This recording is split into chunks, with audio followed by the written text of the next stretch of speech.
So before we get started, I want to say that this video is going to be a lot different than what I usually post. It's not scripted. It's kind of just literally my thoughts on Survivor Season 41, which, as I'm recording this, just wrapped up last night. But before talking about the finale, I want to talk about the season as a whole first. Starting with the cast, which I think is probably the best thing about Survivor 41. And I think a lot of people would agree with that too, as from what I can tell, it seems that this cast is pretty popular amongst most Survivor fans. There's really not a lot of duds in the cast as far as I'm concerned, maybe not any. Now, obviously, this cast was put together under CBS's new diversity mandate, and I think that the cast obviously really benefited from that, with there being a much more varied selection of backgrounds than we would typically see in the past, which I think led to some fresh dynamics and new approaches to the game.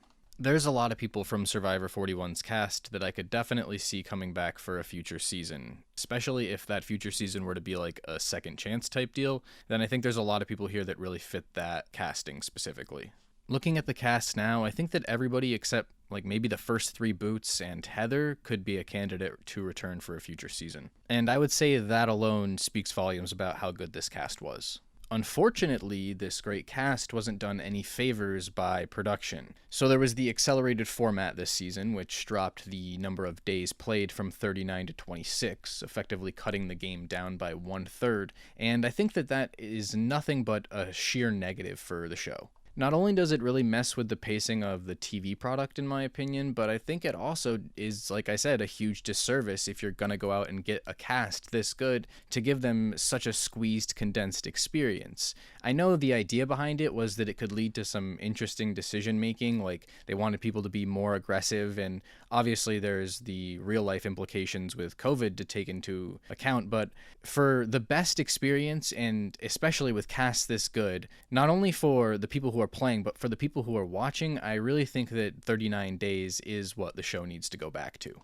Beyond those pacing problems that come built in with that acceleration of the game, the season as a whole also felt super disjointed, like we got 2 or 3 completely different seasons almost. And of course, the reason for this was because the Luvu tribe never had to go to tribal council in the pre-merge stage of the game, so most of the editing was focused on Ua or Yasha, mainly Ua because they were losing a lot. So naturally, it does make sense that we would get more time with the people from Yasa and Ua, but Luvu was like completely neglected in the beginning, and it turns out that all 6 of them are kind of really important in the post-merge. So I think that there was a real mistake in the editing here. I'm glad that there was a sort of an effort made to disperse the edit and give everybody a little bit of shine, but I think the approach could have been much better in order to make this season as a whole more fulfilling. For example, the type of editing I'm thinking of would kind of be like Survivor Palau, where obviously Oolong was losing every challenge, but we still got to know what was going on pretty in depth at Koror.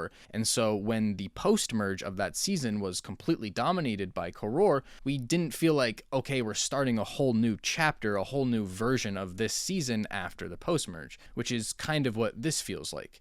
But that's not my biggest issue with Survivor 41. The thing that rubbed me the wrong way was probably the same thing that everybody else is annoyed about, and that's that there are just too many advantages and too many twists for the show's own good. The Hourglass twist was ridiculous. Who in their right mind wouldn't smash the Hourglass if you were in that position? The twist where Deshaun had to do the Monty Hall problem, and if he lost, then he went home, is really dumb and completely antithetical to what Survivor is supposed to be about when it comes down to eliminations. And that knowledge is power advantage that Liana had was ridiculously overpowered, although she did misplay it because Xander made a great move to outfox her there.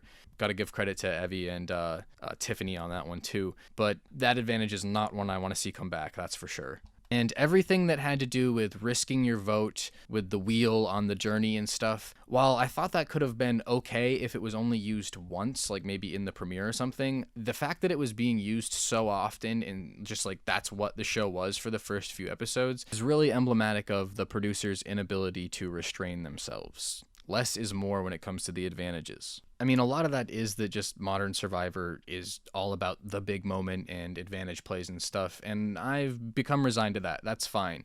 But still, this season felt particularly bloated with all that stuff, and I think everybody noticed. However, that doesn't mean that the gameplay was bad. the gameplay this season was actually really good, and we had some really strong players.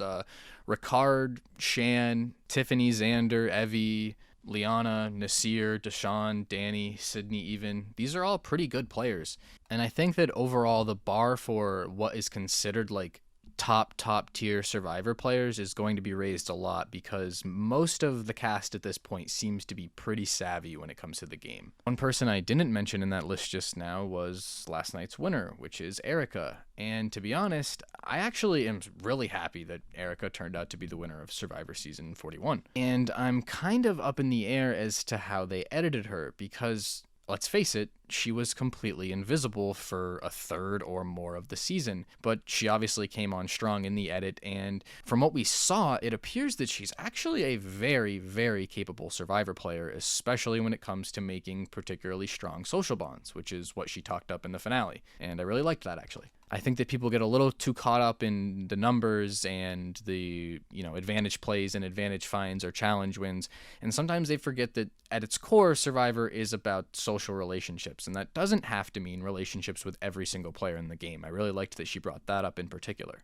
I'm actually going to have to rewatch Survivor 41, which is something I was not anticipating on ever doing, because now I want to go back and watch Erika's edit a little bit more closely and really examine her game. I'm not torn about Erika as a player at all, I'm torn about the way she was edited. It's pretty out of left field at this point for Survivor to kind of bury a winner within the edit. I don't know, it's just an interesting decision considering they haven't had a female winner since season 34 with Sarah, and for them to bury Erika a little bit in the first half of the season and not give her the same type of bombastic hero winners edit. I mean, she was a hero, but I mean like in your face, like Tony or Tommy or just really any winner in the last few seasons. They've really been pushed to the front of the edit. I don't know. That's an interesting choice on their part. I wish that we got more Erika, to be honest. Lastly, I just want to say that I really just wish they'd get rid of the Final Four fire making. Like I already said, I'm resigned to Survivor being different than the version of it that I idealized in my head, but the Final Four fire making is next level bad. Like everybody's saying right now, they got their big moment out of it last night, so can we let it go out on a high note and just pretend like it didn't happen? I don't know.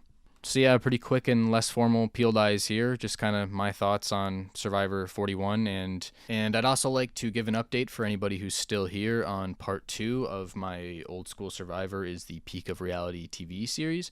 Part 2 is coming, it's in the works. I'm researching and writing it right now, and I'll put the thumbnail, or the working thumbnail, maybe this isn't even the version you'll see on screen right now, but yeah, so it's coming soon, and stay tuned. I can't give a date on it yet, but hopefully very soon, and yeah, so look forward to that. Thanks for watching.